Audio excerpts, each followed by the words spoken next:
तब तक फिर हमारा कहां से एनर्जी आएगा बताओ। चलिए क्वेश्चन नंबर 1 का आंसर सी आना स्टार्ट हो चुका है। सभी बच्चे आंसर करेंगे मेरे भाई, जो भी बच्चे क्लास को देख रहे हैं सभी को आंसर करना है, यही आपका ऐसे समझ लो मौलिक कर्तव्य है। चलिए क्वेश्चन नंबर 1 क्या कह रहा है। क्वेश्चन नंबर 1 देखो रेशियो एंड प्रोपोर्शन का क्वेश्चन है और बहुत ही ज्यादा बार पूछे जाने वाला क्वेश्चन है। यहां पे देखो ये क्वेश्चन अपने आप में कंसेप्ट का काम कर रहा है। क्वेश्चन कह रहा है कि हमारे पास A अनुपात B है जो कि कितना है 5:6 है। गुरुजी A अनुपात B हमें दे रखा है 5:6 और B अनुपात C दे रखा है गुरुजी 2:3। तो आपको इन दोनों को मर्ज करके जोड़ना है, मतलब इन दोनों रेशों को जोड़ना है। तो सबसे पहले तो देखो दोनों में कॉमन क्या है, आप कहोगे सर B कॉमन है, तो जो चीज कॉमन होती है उसको बीच में रखते हैं। तो यहां पे हम पहले रख देंगे A अनुपात में B अनुपात में C, तो जो कॉमन है उसको बीच में रख देते हैं। अब सबसे पहले यहां पे आपको दिया हुआ है A अनुपात B, तो A अनुपात B देखकर बताओ कितना है, आप कहोगे सर 5:6 है। उसके बाद B अनुपात C देखो बच्चे कितना है, उसके बाद B अनुपात C है गुरुजी 2:3। तो देखो B के नीचे B आना चाहिए, तो यहां से 2 अनुपात में कितना कर देंगे 3। इतना काम कर लोगे सारे बच्चे। अरे ये तो देख के ही करना है ना, इसमें तो कुछ है नहीं अलग से, बिल्कुल बस इसी पैटर्न को आपको फॉलो करना है। उसके बाद यहां पे देखोगे जब भी दो रेशियो को जोड़ना हो तो यहां पे गैप आ गया और एक गैप यहां पे आ गया। शानदार सी ट्रिक है, क्वेश्चन को मर्ज करने की बहुत ही शानदार ट्रिक है रेशियो को मर्ज करने की। तो देखो लिखने के बाद यहां पे गैप है, यहां पे गैप है, बस इस गैप को भरना है। तो 6 के बाद गैप है, 6 को भर दो इसमें रिपीट करके। यहां पे 2 के बाद गैप है, 2 को भर दो मेरे भाई रिपीट करके, तो खाली स्थान भर गया। अब देखो A के नीचे क्या है 5 और 2 है, तो ये हो जाएगा 5 दूनी 10। B के नीचे क्या है 6 और 2 है, 6 दूनी 12। C के नीचे क्या है 6 और 3 है, 6 3 18। यानी कि A अनुपात B अनुपात C कितना आ गया बच्चों 10:12:18। देखो ये फिर से कट रहा है, एक बार फिर से सिंप्लीफाई हो रहा है। 2 5 10, 2 6 12 और 2 9 18, यानी कि फिर से सिंप्लीफाई होके 5:6 अनुपात कितना आ गया प्यारे बच्चों 9 आ गया। तो ऑप्शन नंबर C हमारा बिल्कुल करेक्ट आंसर यहां पे हो जाएगा। बताओ समझ में आया कि नहीं आया। तो मर्जिंग ऑफ रेशियो का ये क्वेश्चन है, रेशियो को मर्ज कैसे करते हैं ये मैंने आपको आज की क्लास में इस क्वेश्चन के माध्यम से सिखाने का प्रयास किया है। क्या प्रत्येक बच्चे को समझ में आया क्या? एक बार सारे बच्चे बताएंगे समझ में आ गया ना। कभी भी रेशियो को मर्ज करने वाला क्वेश्चन आपका गलत तो नहीं होगा ना बच्चों, बताओ। चलिए बहुत ही शानदार, बहुत बढ़िया, वेरी गुड। क्वेश्चन नंबर 2 क्या कह रहा है प्यारे बच्चों, क्वेश्चन नंबर 2 का आंसर कर दीजिए एक बार। अच्छा क्वेश्चन है, बेहतरीन क्वेश्चन है, शानदार। देखो डिविजिबिलिटी रूल का सबसे ज्यादा क्वेश्चन पूछा जाता है नंबर सिस्टम में, तो मैं आपके सामने डेली अलग अलग संख्याओं के डिविजिबिलिटी रूल चेक करवाने वाले क्वेश्चन लेके आता हूं। तो आप देखोगे कि 5-7 दिन में आपके 1 से लेकर सारे अंक रिवाइज हो जाएंगे। एक दिन 2 का ले आएंगे, एक दिन 3 का, एक दिन 4 का, 5 का, 6 का, ऐसे करते करते आप देखोगे 10 दिन में आपके 10 के 10 अंक कवर हो जाएंगे, है ना। तो ऐसे ही डेली आपको चेंज होते हुए क्वेश्चन मिलेंगे। क्वेश्चन रिपीटिव बहुत कम मिलेंगे कि भाई इस कॉन्सेप्ट का क्वेश्चन कल कराया था वो आज भी हो गया, नहीं, ऐसे लिपापोती नहीं करेंगे हम।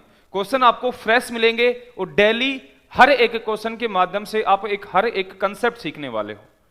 तो यही एक अच्छा जो है प्रैक्टिस सेट माना जाता है, जिसमें क्वेश्चन एक कंसेप्ट का काम करे, वही सबसे अच्छा प्रैक्टिस सेट माना जाता है। हमारा हर एक क्वेश्चन एक कंसेप्ट का काम करेगा, एक क्वेश्चन के माध्यम से आप एक कंसेप्ट सीख के जाओगे, ठीक है।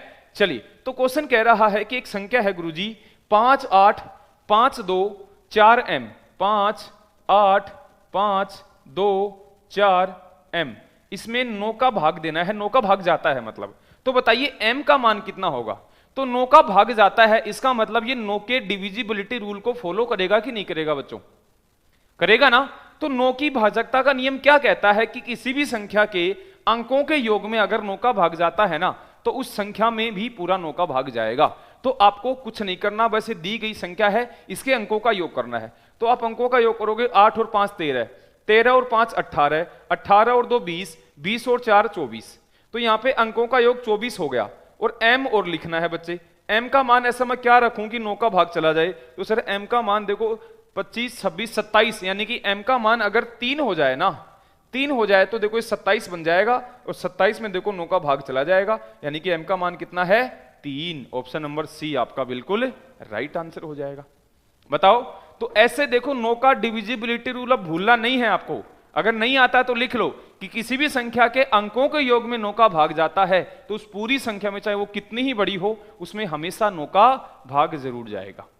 ठीक है, चलिए। Sir you read very well, sir आप पढ़ाते बहुत अच्छा हो, थैंक यू सो मच भाई। देखो यही विश्वास और यही प्यार आपका बना रहना चाहिए। कुछ बच्चे हो सकता है मेरे से पुराने पढ़े हुए हों, कुछ बच्चे नए होंगे, तो जो नए बच्चे हैं मैं उनको एक ही विश्वास दिलाना चाहता हूं कि थोड़े दिन क्लास आप देखिए, उसके बाद देखो मजा आएगा।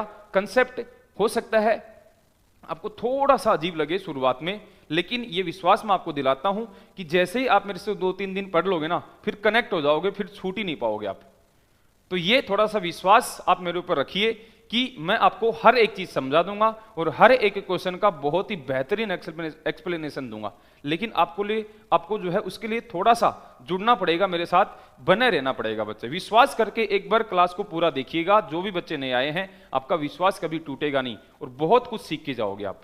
ठीक है, चलिए, ये मैं ईमानदारी के साथ आपसे कह रहा हूं, कोई झूठ फरेब नहीं कर रहा। एक बार जुड़िए, एक बार मजा आएगा बच्चे।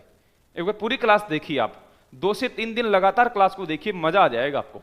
उसके बाद आप कहोगे वाह सर थैंक यू। बहुत सारे बच्चे तारीफ भी करते हैं, लेकिन बहुत सारे बच्चे अभी नहीं कनेक्ट कर पा रहे। तो नए बच्चों को ही जुड़ना है। नए बच्चे ऐसे समझ लीजिए कि आपके लिए बहुत ही अच्छा ये सुनहरा मौका है जिसको आपको बुनाना है। तो डेली क्लास में आना है आपको। तो सारे बच्चे प्रॉमिस करो आप आओगे ना बच्चों? सारे बच्चे डेली क्लास में 6 बजे आओगे ना भाई? ईमानदारी के साथ बताना। चलिए देखो 11, अब देखो ऐसे क्वेश्चन को आप करते हो बहुत ज्यादा समय लग जाता है, तो ऐसे क्वेश्चन को चुटकियों में कैसे करना है वो भी मैं आपको बताऊंगा। और चुटकियों में ही करना है, लंबा तरीका लगाना ही नहीं है हमें। बिल्कुल, आपने पहले पढ़ा है कि नहीं पढ़ा, लेकिन आज मैं आपको बता दूं कि ये देखो क्या है, 11 सही 1/2 एक मिस्र बिन है, फिर 12 सही 1/2 है, 13 सही 1/2 है, फिर 14 सही 1/2 है। इनको जोड़ना है, कुछ नहीं करना, इनको जोड़ना है। लेकिन जो बच्चा यहाँ पे अगर इन मिस्र भिन्न को सिंपल भिन्न में कन्वर्ट करने लग गया, उसका टाइम खराब हो गया, ऐसे समझ लो। तो आपको मिस्र भिन्न में कभी भी जोड़ बाकी करना हो तो कभी भी आप उनको सोल्व मत करिए, उसको सिंपल में कन्वर्ट मत करिए। आपको क्या करना है, देखो ये 11 सही 1/2 है, इसका 11 उठा लो, 12 सही 1/2 का 12 उठा लो, 13 सही 1/2 का 13 और 14 सही 1/2 का 14 उठा लो। इनको अलग से जोड़ सकते हो क्या बताओ? बोले सर बिल्कुल जोड़ सकते हैं। 11 प्लस में 12 प्लस में 13 प्लस में 14 अलग से जोड़ लिया प्लस। अब जो भिन्न बच गई 1/2 1/2 1/2 1/2 4 बार बच गई ना, इनको अलग से जोड़ लो। यानी कि 1/2 प्लस में 1/2 प्लस में 1/2 प्लस में 1/2। देखो कैसे चुटकियों में आंसर आएगा। तो यहां पे देखो इनको जोड़ना आसान है बच्चों, इनको जोड़ना आसान है। देखो 10 20 30 40, 40 में देखो 4 जोड़ोगे 44 45 46 47 48 49 और 50। ये तो गुरुजी आ गया 50 प्लस में। देखो आधे में आधा जुड़ेगा 1 बन जाएगा ना, और यहां पे आधे में आधा जुड़ गया 1 बन गया, तो 1 ये बन गया 1 ये बन गया, तो 2 ये हो गया। तो 50 प्लस में 2 52 यानी कि 52 हमारा क्या हो गया बच्चों? राइट आंसर हो गया। ऑप्शन नंबर बी आ गया आंसर। अब ये समझाने के लिए मैंने थोड़ा समय लिया है, आप इसको चुटकियों में कर देते बताओ, तुरंत इंटीजर पार्ट को पहले जोड़ते फिर भिन्न पार्ट को बाद में जोड़ लो, फिर दोनों को जोड़ दीजिए, बस आ गया आंसर। तो ऐसे ही तरीके आपको डेली इस क्लास में बताए जाएंगे बच्चों। तो एक बार विश्वास करके आपको क्लास से जुड़े रहना है। क्वेश्चन नंबर 4 क्या कह रहा है? 4 नंबर क्वेश्चन को बना दो। जिस भी बच्चों को समझ में नहीं आए बेझिझक दोबारा पूछेगा, दोबारा बताएंगे, टेंशन मत करो, ठीक है? लेकिन पूछना आपको ही पड़ेगा बच्चे, पूछना आपको ही पड़ेगा दोस्त, ठीक है? सारे बच्चे देखो क्वेश्चन पूछने में शर्माना नहीं है, जो भी चीज नहीं आती उसको पूछिए, तभी मजा आएगा। चलिए नेक्स्ट क्वेश्चन, 4 नंबर क्वेश्चन क्या कह रहा है बच्चों, बनाइएगा। तो क्वेश्चन नंबर 4 का उत्तर क्या होगा? जल्दी से कमेंट बॉक्स को भर दो सारे बच्चे। देखो प्रत्येक बच्चे का आंसर अभी तक भी नहीं आ रहा, अभी तक भी हर एक बच्चा आंसर नहीं करा, कुछ गिने चुने बच्चे आंसर कर रहे हैं। ऐसा क्यों भाई? आपके हाथों में मेहंदी लगी हुई है क्या बताओ, जो उतर जाएगी अगर आप आंसर कर दोगे टिक टिक टिक टिक करके? कोई दूसरा मैसेज कर दे तब तो तुरंत सारे काम दाम छोड़कर आप बताओ उसका रिप्लाई दोगे। तो ये कमेंट का भी आपको रिप्लाई देना है, मैं क्या पूछ रहा हूं उसका भी एक बार रिप्लाई देना है, मजा आएगा, कनेक्ट करोगे। टीचर से जब स्टूडेंट कनेक्ट कर जाता है ना, फिर उसको कुछ नहीं सूझता और फिर मजा आने लग जाता है उसको। तो जो भी चीज पूछता हूं उसका तुरंत रिप्लाई करो, तुरंत आंसर करो। ये हैबिट आपके दिमाग में डेवलप होगी और ये आगे तक सस्टेन करेगी बच्चों। एग्जाम में भी जो चीज आप क्वेश्चन करोगे तुरंत दिमाग आपका